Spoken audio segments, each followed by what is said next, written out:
Di awal film, kita akan diperkenalkan dengan Charlie. Ia adalah mantan ketua gangster Prancis paling disegani. Namun sekarang, Charlie sudah pensiun, dan hidup damai bersama keluarganya. Pada hari itu, Charlie mengantar anak bungsunya ke sekolah.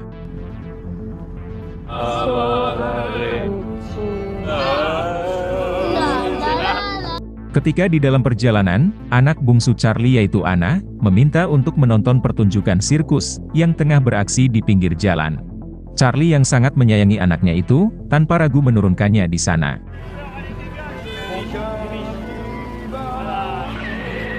Sementara dirinya, akan memarkir mobilnya dulu sebentar di basement. Sesampainya di basement itu, Charlie sempat terpaku sejenak, menikmati alunan musik kesukaannya.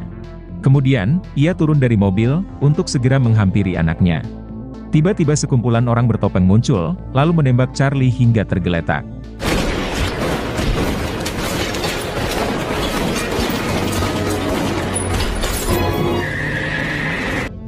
Tak lama setelah itu, Charlie yang sekarat langsung dilarikan ke rumah sakit. Dokter pun bertindak cepat menangani Charlie, mengeluarkan 22 peluru yang bersarang di tubuhnya. Di dalam keadaannya yang sekarat itu, Charlie pun mengingat masa lalunya. Charlie muda yang saat itu mendekam di penjara, bertemu dengan seorang napi ketua mafia Prancis, yang paling ditakuti pada masa itu. Charlie bahkan sudah menganggap si ketua mafia tersebut, sebagai pengganti sosok ayah kandungnya sendiri. Begitu juga sebaliknya, si ketua mafia ini juga sudah menganggap Charlie sebagai anaknya. Singkat cerita, mereka berdua akhirnya bebas dari penjara tersebut.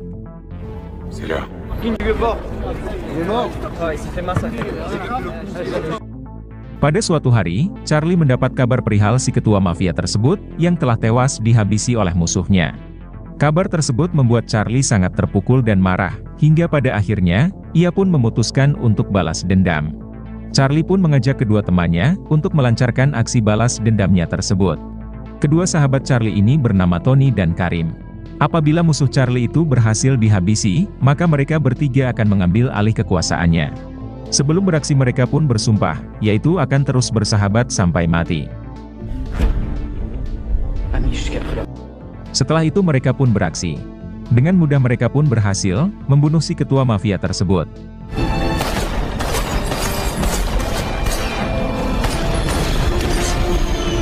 Dan sejak saat itulah, Charlie menjadi penguasa tampuk ketua mafia tertinggi.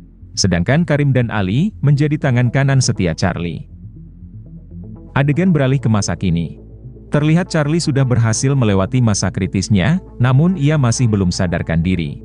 Keluarga Charlie hanya bisa menatapnya dari luar ruangan, karena mereka belum diizinkan membesuk dari dekat.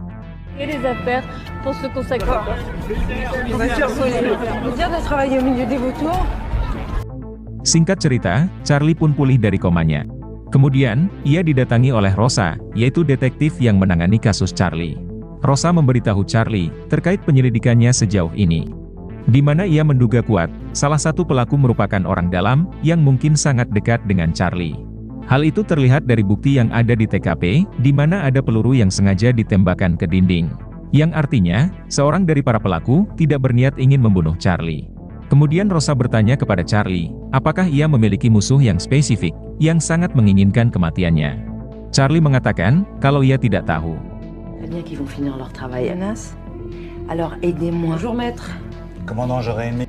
Di tengah itu, Charlie dijenguk oleh sepupunya yang bernama Jack. Tak lama berselang, sahabat sekaligus tangan kanan setianya pun datang, yaitu Karim. Karim sangat murka atas apa yang terjadi pada Charlie, dan ia bersumpah, akan segera mencari pelaku dan menuntut balas. Seusai menjenguk Charlie, Karim pun langsung memulai misinya, mencari para pelaku yang menembak sahabatnya tersebut. Sedangkan Jack ia tugaskan menjaga Charlie, karena ia yakin, para pelaku pasti akan mengincarnya kembali.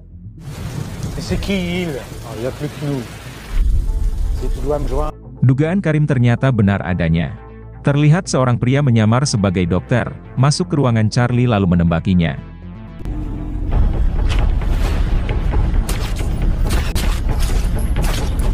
Namun ternyata ia salah sasaran.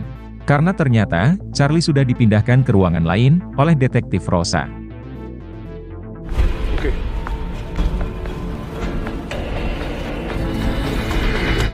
Lalu di keesokan harinya, Charlie dijenguk oleh Tony. Sahabat sekaligus tangan kanan Charlie, yang kini sudah menjadi ketua mafia tertinggi, menggantikan posisi Charlie yang memilih pensiun. Sama seperti Karim, Tony juga sangat sedih dan marah atas apa yang terjadi pada Charlie. Ia bersumpah akan segera menemukan para pelaku dan menghabisi mereka dengan cara yang brutal.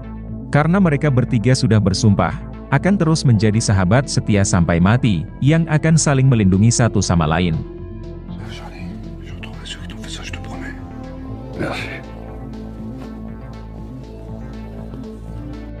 Di keesokan harinya, Charlie kembali dijenguk oleh Karim dan Jack. Karim mengatakan kalau ia sudah berhasil menemukan seorang pelaku yang ia sandra di sebuah tempat. Charlie yang kebetulan sudah mulai membaik, lantas dibawa oleh Karim dan Jack menuju ke tempat yang dimaksud. Namun di dalam perjalanan, mobil Karim dibuntuti oleh mobil detektif Rosa. Kemudian, Karim menghubungi anak buahnya untuk mencegat mobil detektif Rosa. Hingga pada akhirnya, detektif Rosa kehilangan jejak Charlie CS.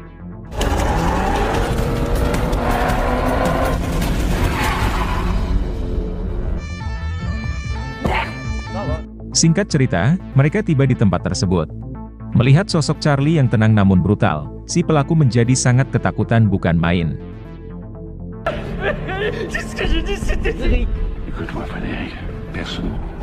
Ia pun memohon ampun kepada mantan ketua mafia tersebut agar tidak dihabisi.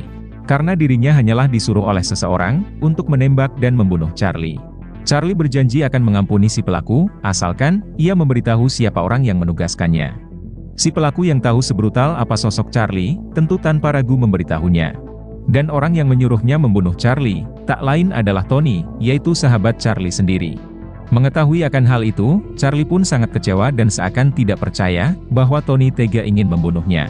Padahal, ia sudah menganggap Tony sebagai saudara sendiri, termasuk menyerahkan kekuasaannya secara sukarela. Si pelaku bahkan mengatakan, motif Tony membunuh Charlie, yaitu ia ingin membuka bisnis baru, yaitu bisnis peredaran barang haram.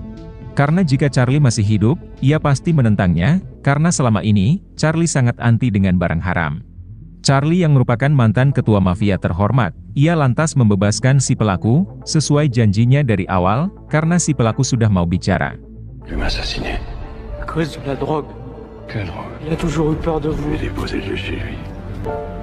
Setelah mengetahui semua ini, Karim pun meminta izin kepada Charlie, untuk membunuh Tony sebagai bentuk balas dendam. Namun Charlie melarangnya. Charlie bahkan lebih baik mati, daripada harus melanggar sumpah yang sudah ia ucapkan dulu, yaitu persahabatan sampai mati. Walaupun Tony sendiri, telah melanggar sumpah tersebut. Namun ia tidak ingin, dirinya dan Karim melakukan hal yang sama.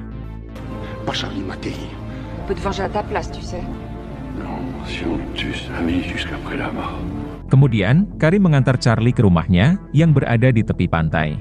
Charlie disambut bahagia oleh keluarganya. Di waktu yang sama, Karim pun kembali ke keluarganya, yang merupakan penganut agama Muslim.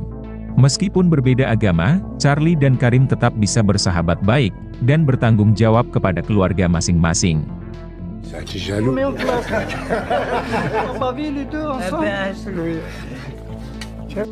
Di saat Karim keluar dari rumahnya, ia malah diculik. Kemudian, ia dibawa ke sebuah tempat, lalu dihajar habis-habisan. Mereka semua adalah anak buah Tony, termasuk Sandra yang tadi diampuni oleh Charlie.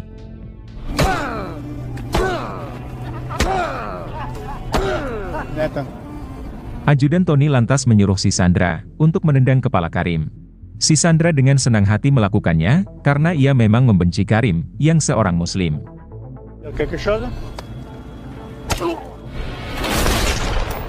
Namun si ajudan yaitu Fabio, lantas membunuh si Sandra, karena telah membocorkan semuanya kepada Charlie. Setelah itu, Fabio pun membunuh Karim.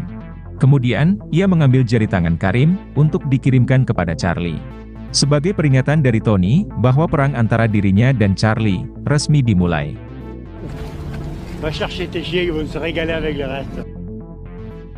Di keesokan harinya, istri Charlie menerima sebuah paket, yang ia kira gaun malam yang ia pesan. Namun ternyata, itu adalah jari tangan Karim, dari Tony untuk Charlie.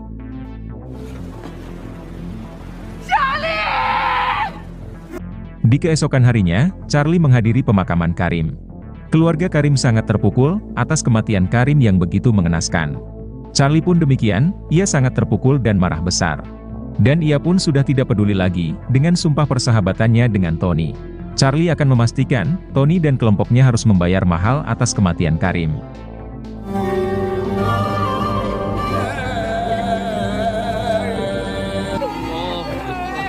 Seusai upacara pemakaman, Charlie berkumpul dengan para anak buahnya yang masih setia dan berada di pihaknya.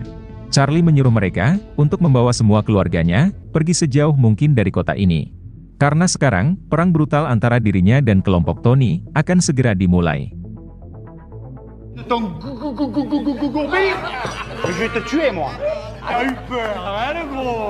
Di balik itu, ajudan Tony dan para anak buahnya sedang berpesta untuk merayakan keberhasilan mereka dalam menyingkirkan Karim. Namun di tengah itu, Charlie pun muncul, sembari memegang pistol dan sebuah granat. Charlie memaksa mereka semua untuk mengumpulkan senjata masing-masing. Jika mereka menolak, maka granat tersebut akan ia ledakkan. Setelah itu, Charlie menyuruh si pelayan untuk membuang semua senjata itu ke akuarium.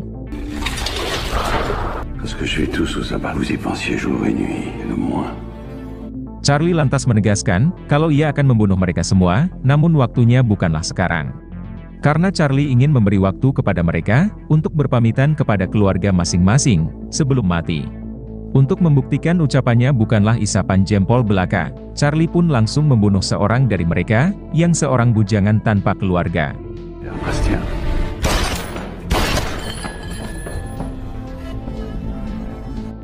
Di keesokan harinya, seorang anak buah Tony sedang menjenguk makam anaknya. Ternyata sudah ada Charlie yang menunggu di sana, sembari membawa senjata. Sebelum beraksi, Charlie mengatakan kalau ini adalah momen yang tepat bagi anak buah Tony mengunjungi almarhum anaknya di alam barzah.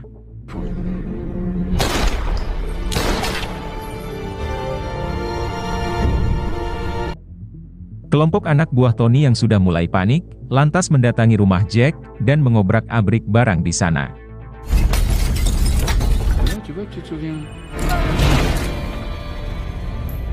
Tak lama setelah itu, Jack pun pulang, dan mendapati rumahnya telah disusup.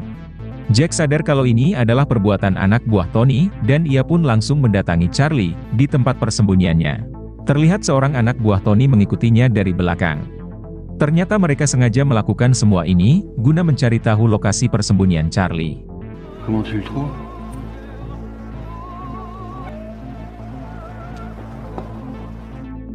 Singkat cerita, Jack tiba di tempat persembunyian Charlie dan menceritakan perihal anak buah Tony yang menyusup ke rumahnya. Charlie pun sadar kalau semua ini adalah jebakan, guna menemukan tempat persembunyiannya. Dan benar saja, para anak buah Tony yang bersenjata tiba di sana, dan berniat ingin membunuh Charlie. Kemudian, Charlie menyuruh Jack bersembunyi ke rumah sepupunya, karena keluarganya juga bersembunyi di sana. Sementara dirinya, akan menghadapi anak buah Tony seorang diri.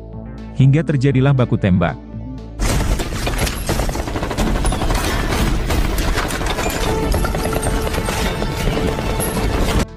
Namun di tengah baku tembak tersebut, mereka berhasil menangkap Jack.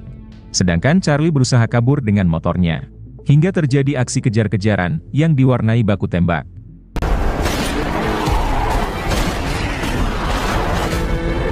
Berada dalam posisi terpojok, Charlie pun sengaja menjatuhkan motornya di dekat pasukan polisi yang sedang berkumpul.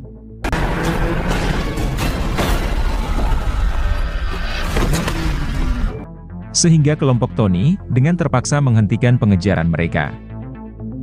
Singkat cerita, Charlie dibawa ke kantor polisi dan diinterogasi oleh Detektif Rosa. Detektif Rosa mengatakan kalau ia tidak akan menangkap Charlie, asalkan Charlie mengumpulkan semua bukti kejahatan Tony. Ternyata Detektif Rosa memiliki dendam pribadi kepada Tony yang telah membunuh suaminya. C'est que vous avez caché votre famille. Vous n'avez pas d'ennemis, commandant? Pas autant que vous. C'est bien plus banal. Vous n'avez aucune idée de ce qui est arrivé. Akhirnya Charlie dan Detektif Rosa bekerja sama untuk menjatuhkan Tony. Sementara itu, Jack dibawa menghadap Tony. Tony mengancam akan membunuh Jack berikut seluruh keluarganya, apabila ia ikut campur lagi dengan urusan antara ia dan Charlie.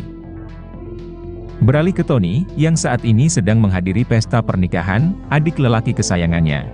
Tony mengatakan kalau kesuksesannya yang telah ia capai tidak terlepas dari campur tangan adiknya tersebut. Padahal semua orang tahu, kesuksesannya tersebut berkat kebaikan hati Charlie, yang justru malah ia hianati. famille, les amis, je saurais respecter mes amis. Tony yang sedang sibuk berpesta, kemudian dimanfaatkan oleh Charlie untuk menyusup ke dalam markas barang haramnya. On va avoir une petite conversation de terrorisme. Charlie berhasil menyusup ke markas tersebut setelah melumpuhkan penjaga di sana. Kemudian, ia menyalin semua data transaksi barang haram yang selama ini dijalankan oleh Tony untuk dikumpulkan sebagai bukti kejahatannya. Kemudian, Charlie mendekati seorang anak buah Tony yang terlibat dalam membunuh Karim malam itu. Si anak buah sudah menangis meminta ampun, namun Charlie yang sudah terlanjur murka, tetap akan membunuhnya. Tu m'as fait, Franck. J'ai en fait à Karim, j'y arrive pas. Adegan berpindah di keesokan malamnya. Tony pun dibuat murka bukan main, setelah mengetahui semua data transaksi barang haramnya telah dicuri oleh Charlie. Kemudian, ia menugaskan semua anak buahnya untuk menculik anak Charlie, guna memaksanya menyerahkan diri. Karena Tony tahu satu kelemahan Charlie, yaitu orang-orang yang ia sayangi. Fils de pute. Kembali ke adik Tony, yang sedang jalan malam dengan istrinya. Ia dibuat kesal dengan satu mobil, yang telah menghalangi alur jalannya. Kemudian ia turun untuk menghajar si pengendara mobil tersebut, namun inilah yang terjadi.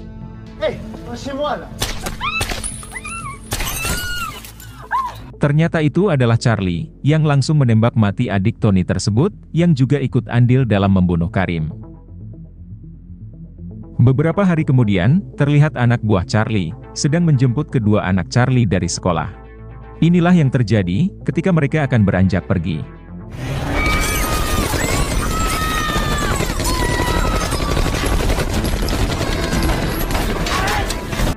Baku tembak yang secara mendadak tersebut, telah menewaskan anak buah Charlie, sedangkan kedua putri Charlie berhasil mereka culik. Pelakunya tak lain adalah anak buah Tony. Adegan beralih pada 3 hari kemudian, di mana putri sulung Charlie, berhasil ditemukan oleh polisi, dalam keadaan babak belur di sebuah gudang kosong. Putri Charlie membawa pesan dari Tony untuk Charlie. Apabila Charlie tidak segera menyerahkan diri kepada Tony, maka putri bungsu Charlie akan mereka habisi. Lalu di keesokan harinya, Charlie menemui detektif Rosa secara diam-diam. Ia meminta Rosa membuat berita palsu, terkait dirinya yang sekarang telah dipenjara. Maka dengan begitu, Tony pasti akan berhenti memburu Charlie, dan anak bungsunya akan dilepaskan. Charlie berjanji kepada detektif Rosa, kalau ia akan menyerahkan semua bukti kejahatan Tony, jika nanti putrinya telah berhasil dilepaskan. Detektif Rosa pun setuju dengan kesepakatan ini. Louis Brandol. Vous savez mieux, et il va mourir si vous en supplie. Singkat cerita, berita penangkapan Charlie menyebar luas di berbagai media. Namun ketika berita itu sampai ke telinga Tony, ia malah menugaskan ajudannya yaitu Fabio, untuk tetap membunuh anak bungsu Charlie. Sebagai bentuk balas dendam, karena Charlie telah membunuh adiknya. Je monte une équipe, faut que je repère. Y a rien à repérer, tu me le chopes à la moto et tu le butes, c'est clair? Kemudian, Fabio mengarah ke tempat anak Charlie disandra, untuk membunuhnya sesuai perintah dari Tony. Namun tanpa ia sadari, Charlie telah membuntutinya dari arah belakang, dengan menggunakan motor. Sesampainya di tempat tersebut, Charlie pun berusaha menyusup ke dalam, dengan melewati tembok samping gedung, yang dikelilingi kawat-kawat berduri. Fabio lantas menugaskan si penjaga, untuk membunuh anak Charlie. Si penjaga yang tidak tega, dengan keras menolak perintah dari Fabio, karena anak Charlie hanyalah seorang bocil yang tidak berdosa. Menanggapi itu, Fabio pun marah, dan berniat ingin menghabisi si penjaga. Namun si penjagalah yang lebih dulu bertindak. Setelah Fabio tak sadarkan diri, si penjaga bergegas melepaskan anak Charlie. Namun sialnya, Fabio sadar kembali, dan langsung menghabisi si penjaga. Setelah itu, ia memasukkan anak Charlie ke dalam bagasi mobilnya, dan berniat akan menghabisinya di tempat lain. Namun di tengah perjalanan, Charlie menyergap mobil Fabio, dan berhasil membunuh ajudan Tony tersebut.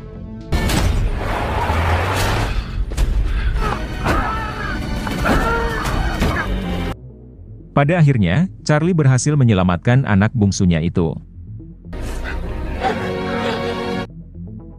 Pada hari berikutnya, Charlie membawa semua keluarganya, kembali ke rumah utama mereka. Mereka tidak perlu lagi bersembunyi, karena Charlie sudah membunuh seluruh anak buah Tony. Non, qu'est-ce que... Semua bukti kejahatan ketua mafia tersebut, juga sudah ia serahkan kepada detektif Rosa. Beralih ke Tony yang baru bangun dari tidur, dan mendapati keadaan rumahnya yang sangat sepi, karena semua anak buahnya telah mati.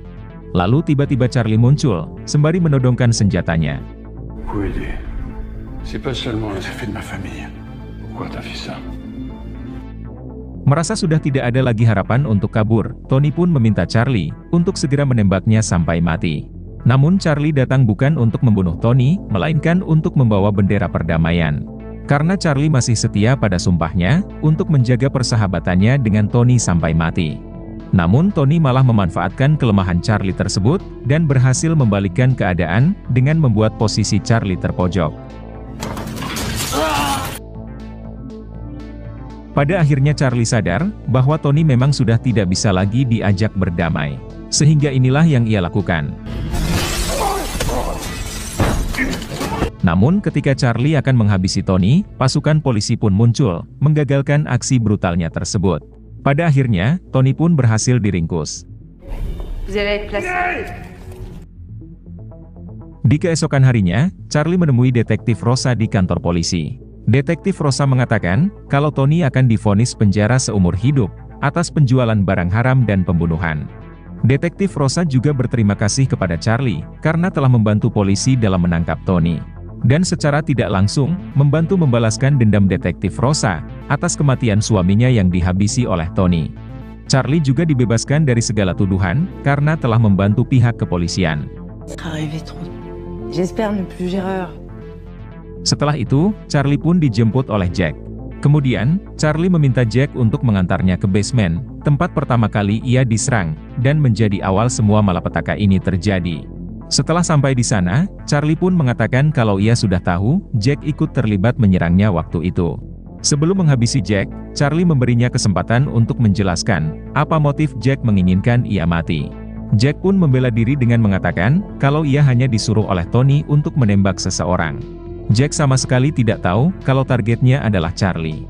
Dan ketika ia tahu targetnya adalah Charlie, Jack pun langsung mengarahkan tembakannya ke tembok, agar tidak mengenai Charlie. Walaupun Charlie tetap harus sekarat, ditembak oleh anak buah Tony yang lain. Setelah mendengar pengakuan dari Jack, Charlie pun langsung menyuruhnya turun dari mobil. Jack yang ketakutan, berkali-kali meminta ampun kepada Charlie. Namun inilah yang terjadi.